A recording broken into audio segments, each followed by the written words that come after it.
और आप लोगों को तो आज बहुत बहुत भगवान ने कृपा करी है, जो आप पहले दिन ही कलश स्थापना होती और पहले दिन ही आपको ये ज्ञान हो जाए कि बच्चे पूछें कि कलश क्यों रखा जाता है, कलश के ऊपर आम के पत्ते क्यों लगाए जाते हैं, कलश के ऊपर नारियल क्यों रखा जाता है, कलश के ऊपर 9 बार मोली क्यों बांधी जाती है, मोली मतलब लच्छा नाड़ा 9 बार क्यों लपेटा जाता है नारियल के ऊपर, कलश के ऊपर जब रखते हैं।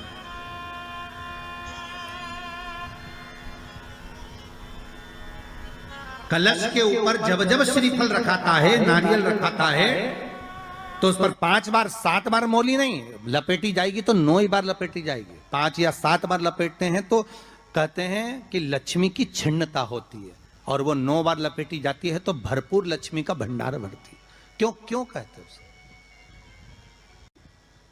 भगवान कुंभ का निर्माण कर रहे हैं, भगवान कलश का निर्माण कर रहे हैं, और भगवान स्वयं ब्रह्मदेव कर रहे हैं कि आप ऐसा निर्माण कर दो जिसमें 33 कोटि देवता स्वतः विराजमान हो जाए। तो भगवान ने उस कलश का निर्माण कर दिया। अब कलश का निर्माण करा तो स्वयं भगवान ब्रह्मदेव बोले, प्रभु इस कलश के अंदर मेरा स्थान कहां है,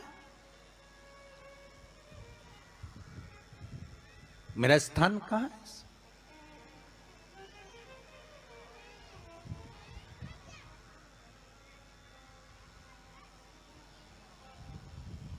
बहुत ध्यान देना महाराज, कलश का जो मुख होता है उस मुख पर भगवान विष्णु का स्थान होता है। किसका स्थान है? भगवान विष्णु का। थोड़ा सा नीचे आओगे, जहां से कलश का मुख दबा हुआ होता है, वह जगह भगवान स्वयं शिव की होती है। किसकी जगह है? भगवान शंकर की। कलश का अग्रभाग, नीचे का भाग जहां से फैला हुआ होता है, वहां ब्रह्मा का आधिपत्य स्थापित होता है। फिर कलश का जो नीचे का भाग होता है वो भगवान शिव और शक्ति का स्थान होता है। कलश के बाहरी भाग में, जहां पर बाहर का हिस्सा होता है, उस कलश के बाहरी भाग में 33 कोटि देवताओं को भगवान शंकर ने लाकर विराजमान किया होता है। महाराज भगवान शंकर 33 कोटि देवताओं को निमंत्रण देकर उस कलश में विराजमान कर दिया। कितना सुंदर लिखा है देवी भागवत के अंदर कि जहां कलश की स्थापना होती है उस जगह पर किसी देवताओं को बुलाने की जरूरत नहीं होती। 33 कोटि देवता उस जगह पर स्वतः विराजमान हो जाते हैं। स्वयं 33 कोटि देवता स्वयं वहां विराजमान।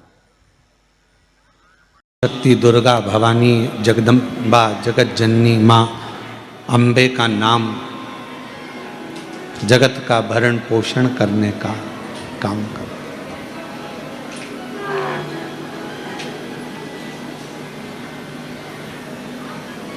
नवरात्रे आएंगे, प्रारंभ होंगे।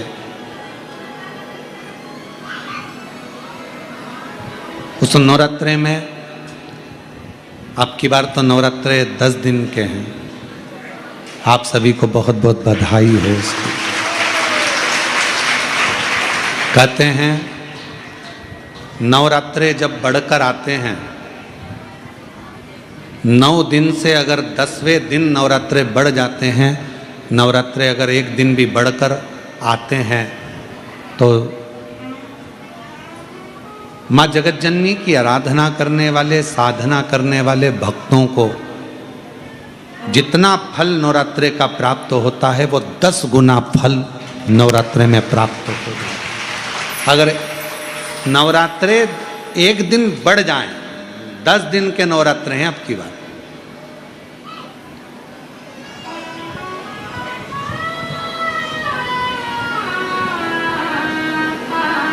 जो शारदीय नवरात्रे इस वर्ष प्रारंभ हो रहे हैं वो 10 दिन के हैं, बढ़कर आ रहा है। शिव शक्ति की खूब आराधना करो, भगवान शंकर और पार्वती की खूब साधना करो, शिव पार्वती का भजन करो, शिव पार्वती का स्मरण करो, शिव पार्वती की भक्ति करो, मंत्र जाप करो, नाम जाप करो, कीर्तन करो, आराधना करो, साधना करो, वो फल देते हैं।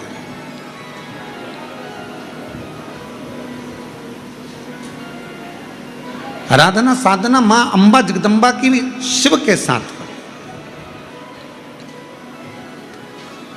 माँ पार्वती जी का जो जन्म हिमालय राज की नगरी में हुआ है, माँ जगतजननी जगदम्बा अम्बा जो हिमालय राज की नगरी में प्रकट हुई हैं, देवऋषि नारद उनका स्वरूप देखकर उनका भाग्य बता रहे। और फिर निवेदन करूं आप सभी को, जितने आस्था चैनल पर कथा सुन रहे हैं, आज प्रदोष के दिन ऑनलाइन कथा का तत्व ग्रहण कर रहे हैं, अपने घरों में, अपनी दुकानों में, व्यापारों में, नौकरी में, कहीं पर गाड़ी में बैठकर या कथा के पंडाल में, बाबा कुबेरेश्वर बाबा की इस पवित्र धरा पर जितने भी कथा का तत्व ग्रहण कर रहे हैं, उनसे कहें देवऋषि नारद माँ पार्वती जी का भाग्य बता रहे हैं।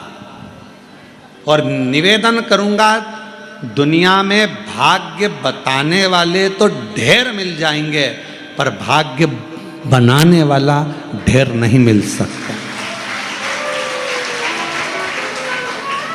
भाग्य बनाने वाले तो एक ही हैं, और वह देव अधिदेव महादेव है।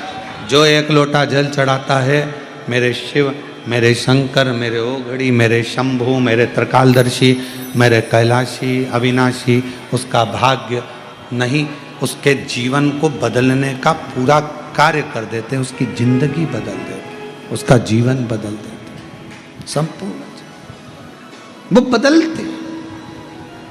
शिवजी भाग्य नहीं बताएंगे, पर भाग्य बना देंगे, भाग्य बदल देंगे। हमने पहले भी कहा, आप एक मुट्ठी भरकर चावल नहीं चढ़ा सकते, मत चढ़ाओ। एक चावल का दाना पूर्ण आखा शिवजी को दो। 1000 बेलपत्र हम शिवजी को नहीं चढ़ा सकते, मत चढ़ाओ। एक बेलपत्र आखी अच्छी शिवजी को दो। पूरा माला हम शिवजी को नहीं चढ़ा सकते। एक पुष्प भगवान शंकर को, एक पंखड़ी शिवजी को पूर्ण दो। भगवान शंकर को एक लोटा जल पूर्ण दो, और भगवान शंकर को अपना दिल भी पूर्ण दो। शिव स्वीकार। ये वन टाइम के लिए नहीं है। घड़ी, कपड़ा, मकान, काया, ये सब वन टाइम यूज हो सकती है, पर भगवान का भजन और एक लोटा जल, शिव का नाम, श्री शिवाय नमस्तुभ्यम, ये ऑल टाइम यूज है। हर समय तुम्हारा साथ देगा, हर समय तुम्हारे सामने आएगा। जितने जन्म होंगे, हर जन्म में तुम्हें इसका पुण्य प्राप्त हो, हर जन्म। बाबा